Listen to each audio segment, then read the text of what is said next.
It takes a brave man to sit on a horse, but it takes an even braver man to race one. An amateur jockey from Appleby is saddling up for the ride of his life in a charity race at York Racecourse.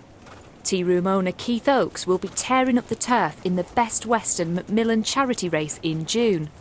And while that's no mean feat, Keith is a complete stranger to the racetrack. I've never sat on a horse until the end of March 2014. I read about the race previously in the Racing Post, and it's always something what I wanted to do, but never had the opportunity. But I thought I'd challenge myself to see if I could get to that level and take part in it, and also raise a lot of money on the way for the Macmillan charity. So you could say Keith doesn't have much experience under his belt, but his racing partner certainly does. 8-year-old thoroughbred Omid is a seasoned pro and will keep his jockey on the right track. The horse which is earmarked at the moment is called Omid.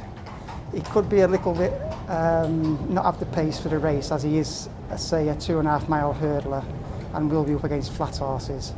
If he actually finished in the first 4, I'd be very, very happy, and I would think it'd be a great achievement.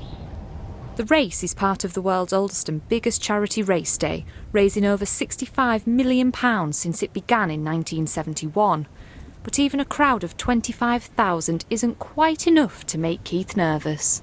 The nerves won't affect me or anything, because when the day comes, I'll just be blocking everything out and just concentrating on the horse and doing everything I possibly can with the horse.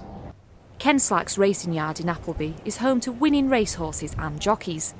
And when Keith moved from Manchester and turned up on his doorstep, he knew he'd be an exciting addition to the team. He landed to the farm one day and introduced himself, said he'd like to come and help us with the horses. Told us he was a complete novice jockey and that his dream one day was to ride in a charity race. I know he's from Manchester, but he definitely has the Cumbrian spirit, because whatever goes wrong, he picks himself up, puts his head down and just carries on. And you've got to really admire him for what he's trying to do and the effort he's put into doing it.